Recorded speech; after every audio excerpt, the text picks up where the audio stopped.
Assalamualaikum warahmatullahi wabarakatuh. Saya Rizky Rahman dari kelas 2020D NIM 034 jurusan Pendidikan Kesehatan dan Rekreasi. Di sini saya mengambil tema Pancasila sebagai ideologi terbuka. Yang pertama ada nilai dasar. Nilai dasar merupakan nilai yang paling mendasar dalam sebuah pembukaan Undang-Undang 45 yang itu tidak dapat dirubah. Dan ada nilai instrumen, nilai praktis juga. Nilai instrumen, nilai dasar yang dijabarkan dan lebih kreatif dan ketetapannya oleh MPR dan peraturan perundang-undangan lainnya. Untuk nilai praktis merupakan nilai yang dapat dilaksanakan dalam kehidupan sehari-hari. Ada dimensi Pancasila sebagai ideologi terbuka. Ada realitas, idealisme, pendukung. Realitas sendiri merupakan dimensi yang mencerminkan kemampuan ideologi dalam mengembangkan mengadaptasi nilai kehidupan yang berkembang dalam masyarakat.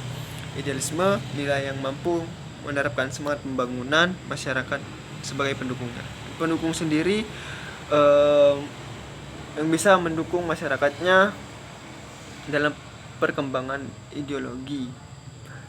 Nah, yang ketiga, Pancasila, sifat-sifat Pancasila sebagai ideologi terbuka yang bersifat aktual, dinamis, antisipatif, dan senantiasa mampu menyesuaikan dan kondisi tanpa harus kehilangan nilai-nilai jati diri.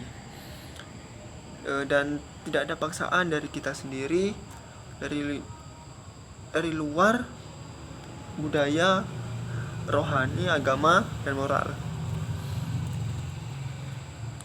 Dan sebagai ideologi terbuka, Pancasila menerima pendapat dalam masyarakat, memberi kesempatan kepada setiap warga masyarakat atau setiap orang memahami, berpartisipasi dalam pembangunan sebagai pengalaman Pancasila sendiri.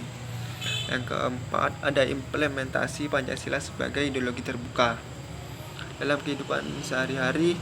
Dalam penerapannya, sila pertama, ketuhanan yang Maha Esa. Dan ketuhanan Maha Esa ini penerapannya kita saling menghargai, saling menghormati di setiap agama yang kita peluk, agama yang kita miliki sendiri. Dalam setiap orang berbeda-beda agama. Di Indonesia juga banyak beraneka-ragaman agama. Jadi hendaknya kita saling menghormati, saling damai antar umat agama agar terciptanya kenyamanan, kebersamaan di setiap umat agama. Nah, itu. Dan yang terpenting itu sekarang di UUD 45 ada aturan setiap orang berhak untuk memilih atau memeluk agama sesuai dengan keyakinannya sendiri yang dikehendaki. Yang kedua, dalam penerapan sila kedua, sila kemanusiaan yang adil dan beradab. Penerapannya yang pertama ada menghargai perbedaan di tengah masyarakat, terdiri banyak suku, agama, ras, istiadat, dan yang kedua, senantiasa menjaga adab dan kesopanan. Indonesia sendiri terkenal dengan perilaku yang sopan, yang bermasyarakat dan gampang berbaur gitu. Jadi Indonesia terkenalnya seperti itu, sopan-sopan, ramah-ramah. Yang ketiga, tidak melakukan diskriminasi antar warga negara agar tidak terjadi pecah belah. Dan yang keempat, berani menyampaikan kebenaran dan menegur kesalahan dari seorang sesuai dengan adat yang berlaku di setiap masyarakat, dan menjaga keseimbangan dan pelaksanaan hak dan kewajiban. Dan penerapan sila ketiga, Persatuan Indonesia, cintailah tanah air dan menjaga persatuan dan kesatuan di tengah masyarakat, karena menyadari bahwa kita bertanah air yang satu, Indonesia. Ada yang kedua, menyintai dan mengonsumsi produk-produk lokal. Jadi berbanggalah kalau kita punya brand-brand lokal, brand-brand kita sendiri. Jadi pentingnya membeli atau menyukai produk-produk dalam negeri, tidak usah malu dengan produk orang lain. karena mencintai produk kita sendiri dapat agar itu bisa bersaing dengan produk luar negeri gitu. Nah, dan yang penerapan sila yang keempat, kerakyatan yang dipimpin oleh hikmat kebijaksanaan dalam persyaratan perwakilan.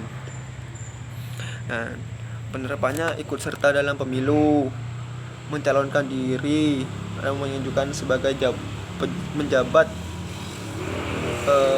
sebagai salah satu perwujudan demokrasi. Nah gitu.